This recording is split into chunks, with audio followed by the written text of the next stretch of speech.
Il est 15 heures et nous sommes le dimanche 16 octobre. Mesdames et messieurs, bonjour et bienvenue sur Télé Djibouti pour suivre cette édition de la mi-journée. Les titres de l'actualité d'aujourd'hui.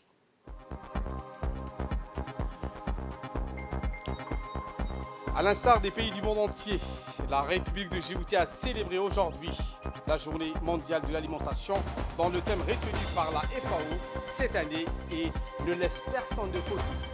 En Afrique de l'Ouest, les eaux inondent les régions du Nigeria selon l'actualité internationale. Voilà pour le sommaire. Merci si vous nous rejoignez sur Télé Djibouti. Mais avant de développer ces titres, le Premier ministre Abdelkader Kamil Mahamat a reçu ce matin dans son cabinet une importante délégation conduite par la secrétaire générale de l'Organisation de coopération numérique, Madame Deima Al-Yahya.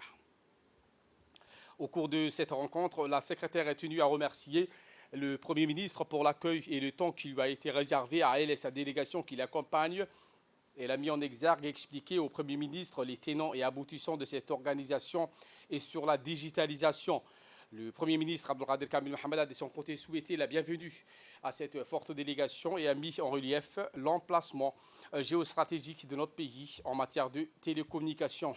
Était présent donc la ministre de l'économie numérique, Mme Mariam Hamadou, le chef de cabinet de la primature, M. Ali Silaï, et la directrice de la communication de la primature, Mme Choukri Ali Boulali.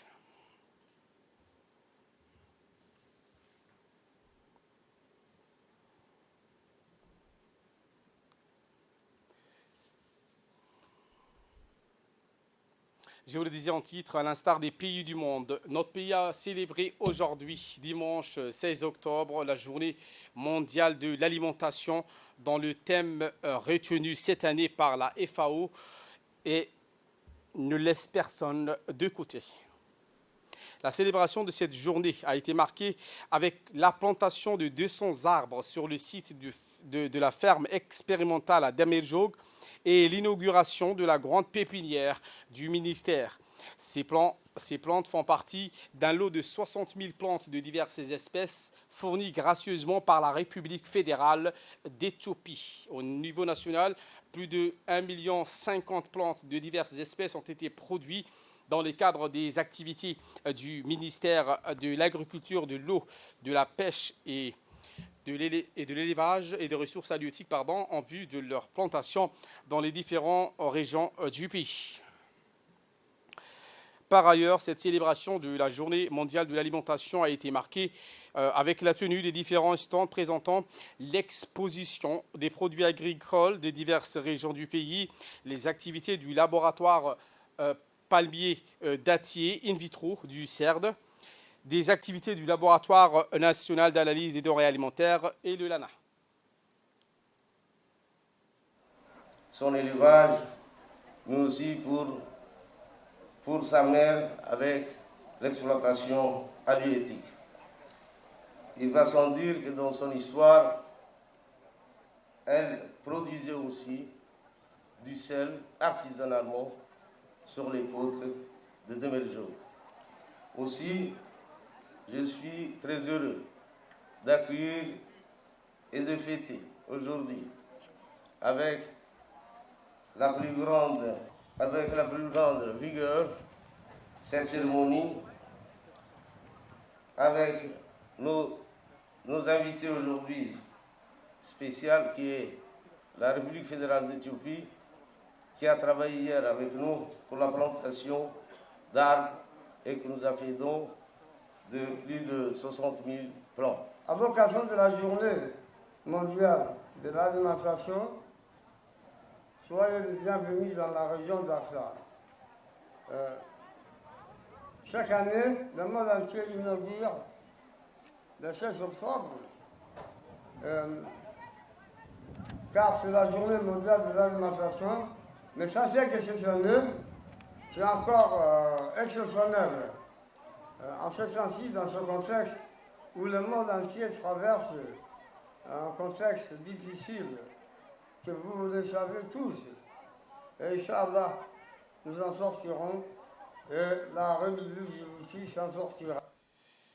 Écoutons à présent Dr Fallou, le représentant de la FAO par intérim. Damerjog est choisi pour abriter cet important événement. Il ne s'agit pas d'un choix anodin, en effet. Cette localité proche de Djibouti-Ville dispose de potentiel agricole et halieutique considérables. La région fournit des produits frais, tant agricoles qu'halieutiques, au marché de Djibouti-Ville et des environs. Nous remercions le ministre de l'Agriculture pour le choix de ce site et pour son accompagnement. Cette journée est l'occasion pour l'Organisation des Nations Unies pour l'alimentation et l'agriculture, FAO, de lancer un appel urgent et pressant à la communauté internationale pour qu'elle s'attaque à la réalité alarmante du nombre croissant de personnes laissées pour compte dans le contexte d'une crise mondiale de sécurité alimentaire et nutritionnelle qui s'aggrave malheureusement en raison de multiples facteurs. Cette journée revêt une importance particulière et est l'occasion de responsabiliser tout et chacun en mettant en exergue notre collaboration, notre action collective en vue de la réalisation des objectifs de développement durable pour l'épanouissement de toutes et de tous. En effet, aujourd'hui, l'insécurité alimentaire s'aggrave en raison de multiples facteurs, parmi lesquels les incidences des conflits en cours et prolongés, les conséquences de la pandémie de Covid-19 et surtout la crise climatique qui menace les écosystèmes globaux. Autant de facteurs qui mettent en péril et fragilisent le système alimentaire de millions de femmes, d'hommes et leurs familles. Ainsi, les sols sont dégradés et la valeur nutritive des cultures est réduite, tout en nuisant aux nappes phréatiques et à l'environnement sanitaire. Tout ceci a des conséquences négatives sur la structure et la morbidité des populations et sur leur capacité à absorber des nutriments. Le ministre de l'Agriculture, M. Mohamed Ahmed Awale, s'est exprimé en ces termes. Un grand plaisir de célébrer cette journée, mais je dois vous dire que le thème qui a été choisi ne laissait personne de côté. Ce thème, choisi par la FAO et le système des Nations Unies, vient à point nommé parce qu'il s'inscrit dans le cadre des axes stratégiques du gouvernement de la République de Djibouti et plus particulièrement du ministère de l'Agriculture et de l'élevage et de pêche. Depuis 2019, nous avons 4 axes stratégiques. La lutte contre la soif, c'est normal, un pays à écosystème hyper aride, il faut faire de l'eau, l'eau c'est source de vie. Le deuxième axe stratégique, c'est améliorer les groupes vulnérables, les conditions de vie des groupes vulnérables. Le président de la République, son Excellence Ismaël Omar Guelleh, il a opté pour l'agropastoralisme. L'agropastoralisme, ils étaient déjà des éleveurs, ajouter de l'agriculture et l'élevage. Élevage moderne avec des chèvres laitières croisées, l'agriculture, une agriculture vraiment qui puisse permettre à ces populations d'amener leurs enfants à l'école, de se prendre en charge au niveau de la santé et ainsi que d'avoir un revenu qui puisse leur permettre, en plus de subsistance, qui puisse leur permettre d'avoir un avenir décent. Il commence à émerger à 4 km de Demerjoug. Il y a un entrepreneur en partenariat public et privé qui fait du poisson congelé et qui l'exporte jusqu'en Californie. Et dans son poisson est prisé. Je voudrais également dire, du côté de Ouéa, il y a des gens qui font des volailles. Et hier, pas plus tard qu'hier, on m'a dit, au niveau de supermarché, ils vendent l'œuf à 750 francs la douzaine. Alors que c'est venu de l'Europe, c'est à 1500. L'ambassadeur plénipotentiaire d'Éthiopie, je vous remercie pour parrainer, pour partager avec nous la journée mondiale de l'alimentation. L'Éthiopie nous a offert 60 000 plants. C'est un geste symbolique. Mais l'Éthiopie, au plateau, château d'eau de l'Afrique de l'Est, il fait 1 milliard de plants. Ils veulent contribuer à leur pays frères voisins et dont particulièrement Djibouti pour offrir 60 000 plants. Mais l'Éthiopie produit des plants chaque année et en grande quantité pour lutter contre la sécheresse et la désertification. Eh bien, donc, la délégation ministérielle ainsi que les invités d'honneur venus de l'Éthiopie ont par la suite de cette cérémonie visité les expositions des produits agricoles composés des fruits et légumes, des dates des différentes régions de l'intérieur. Nous reviendrons en images dans nos éditions prochaines. Et voilà qui nous ramène de parler de cette journée mondiale de la femme rurale, où le ministère de la Femme et de la Famille, en appui avec l'Union nationale des femmes djiboutiennes, l'UNFD, et l'appui financier et technique de l'Union européenne et le PNUD, qui a lancé ce matin la semaine commerciale de l'artisanat des coopératives des femmes du milieu rural. C'était au Bawadi Mall. Un événement qui a réuni sur place le ministère de la Femme et de la Famille, la ministre de la Jeunesse et de la Culture, Dr Hibo Mimouna Assoui, la vice-présidente de l'UNFD, Hasna Ahmed Bilil, des députés de l'Assemblée, dont Mme Oumma, le représentant adjoint du PNUD, les responsables du ministère de la Femme et de la Famille. L'initiative est opportune, elle s'inscrit dans le cadre de la promotion des produits artisanaux des coopératives des femmes du milieu rural. Une semaine commerciale qui se poursuivra jusqu'au jeudi prochain, qui permettra aux amateurs de shopping et des consommateurs éclairés d'acheter des produits artisanaux de toutes sortes et en étaler sur le stand mis en place sur le lieu.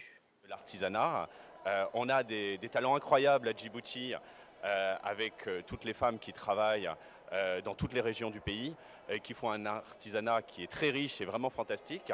Donc je voulais vraiment remercier le ministère de la Femme pour organiser cet événement, remercier aussi l'Union européenne pour son financement pour aider l'émancipation des femmes à Djibouti et vraiment inviter tous les Djiboutiens à venir profiter et acheter des produits pour faire vivre l'artisanat. De nombreuses études scientifiques démontrent qu'une activité physique ou sportive régulière aide à se sentir mieux et à vivre plus longtemps. Il est donc désormais prouvé qu'une activité physique sportive régulière est un moyen de prévention qui peut améliorer l'humeur, le système immunitaire, diminuer le risque des maladies cardiaques, d'accidents vasculaires cérébraux, de diabète, d'obésité et d'autres maladies. La pratique d'une activité physique ou sportive est aussi l'opportunité de créer et maintenir le lien social. C'est dans ce contexte qu'une conférence organisée par le secrétariat d'État chargé des sports a été tenue ce matin au Palais du Peuple, un moment de rencontre avec le docteur et expert en sport santé. Il s'agissait du docteur Maguid Mourad Mahmoud, médecin généraliste, docteur Zain Mohamed Abdillahi, diabétologue, doctorant Mohamed Gohar, de l'expert de la CAF et le directeur général de l'ANPS, Mohamed Omar, ainsi que le directeur des sports, Abshir Hassan. Plusieurs personnalités ont également honoré de leur présence cette conférence, en l'occurrence la secrétaire générale du SES, Mme Khadija Ibrahim Idriss. Devant un public majoritairement féminin des différentes catégories sociales, il était l'occasion d'aborder toutes les questions relatives à l'activité physique ou sportive et son impact sur la santé et le bien-être de la femme. On a posé pas mal de questions, on a pu soumettre nos questions et demander ce qu'on avait à demander. Et on a reçu les maximums de réponses. Ils nous ont répondu à nos questions. Et j'espère que ce genre d'initiatives vont se reproduire prochainement dans les années. J'appelle aux jeunes, j'appelle aux femmes, j'appelle aux enfants, j'appelle aux jeunes filles de vouloir participer ou d'écouter, ne serait-ce que noter 2-3 informations qui vont leur servir dans le quotidien de tous les jours. Plusieurs personnalités ont également honoré de leur présence cette conférence, en l'occurrence la secrétaire générale du SES, Mme Khadija Ibrahim Idriss, et la représentante de l'OMS, Dr Van der Wert, que je vous propose de l'écouter. L'Organisation mondiale de la santé définit l'activité physique comme tout mouvement corporel produit par les muscles squelettiques qui requiert une dépense d'énergie. L'activité physique désigne tous les mouvements qu'on effectue notamment dans le cadre des loisirs, sur le lieu de travail ou pour se déplacer d'un endroit à l'autre. Une activité physique d'intensité modérée ou soutenue a des effets bénéfiques sur la santé. Mesdames, il est donc possible d'allier plaisir et sport. Danser au rythme de chansons qu'on apprécie, pourquoi pas.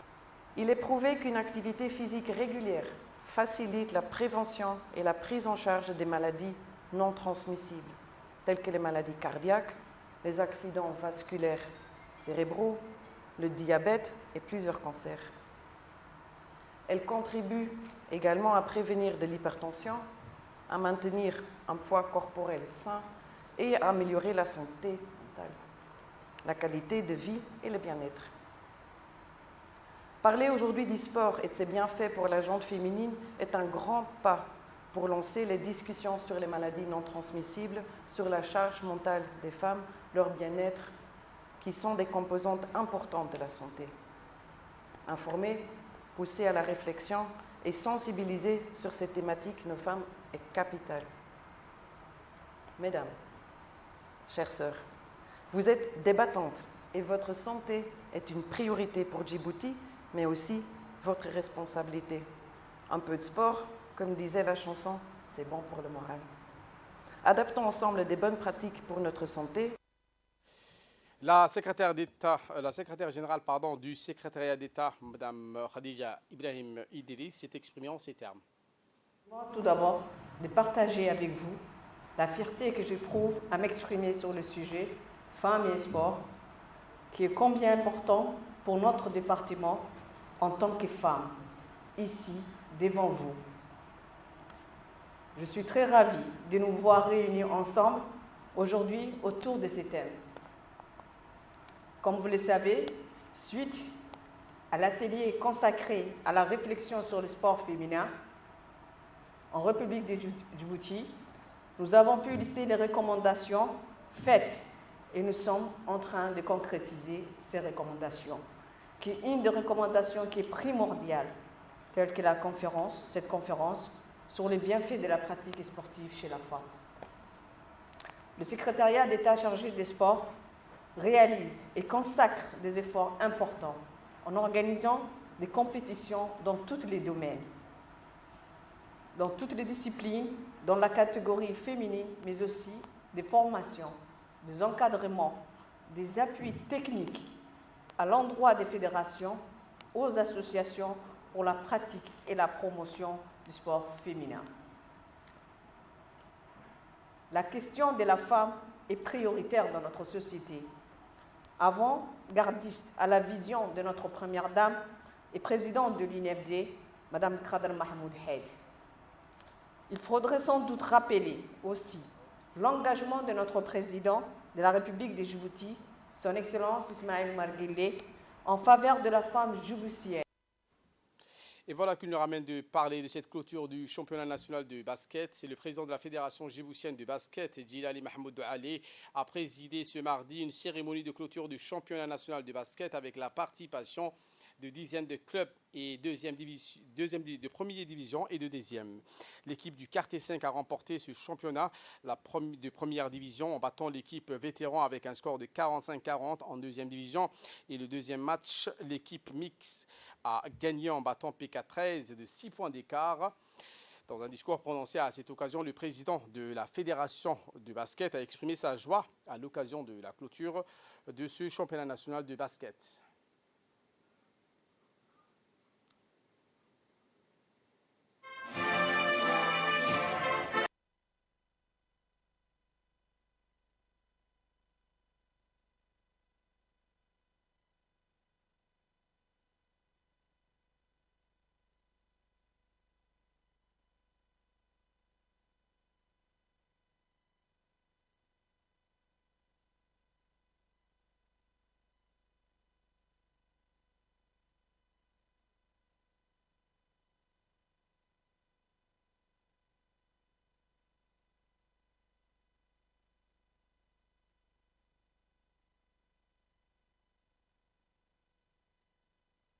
Dans le cadre du championnat national de basketball organisé par la Fédération djiboutienne de basketball. Je voudrais profiter de cette tribune pour dire, au nom de toutes les équipes participantes, merci à la Fédération djiboutienne de basketball, à sa tête, le président de la Fédération de basketball, M. Djilani, ainsi que l'ensemble de son comité exécutif, du secrétaire général, en passant par le vice-président. Je pense qu'on est d'accord que sans eux, ce championnat n'aurait pas eu lieu. Et rien que pour ça, rien que pour leur dévouement, leur sens du partage, on leur dit merci. Et en nouvelle du monde cette fois, je vous le disais en titre, les eaux inondent les régions du Nigeria. Plus de 500 personnes sont mortes depuis juin dans les inondations les plus meurtrières de la décennie au Nigeria, provoquées par des pluies exceptionnelles forçant 1,4 million d'habitants à fuir leur foyer selon les autorités nigérianes. Depuis le début de la saison des pluies, de nombreuses régions de ce pays le plus peuplé d'Afrique ont été ravagées par ces inondations, faisant craindre une aggravation de l'insécurité alimentaire et de l'inflation. D'après un rapport conjoint publié en septembre par le Programme alimentaire mondial, le PAM et l'Organisation des Nations Unies pour l'alimentation et l'agriculture, la FAO, le Nigeria fait déjà partie de 6 pays du monde confrontés à un risque élevé de niveau catastrophique de famine.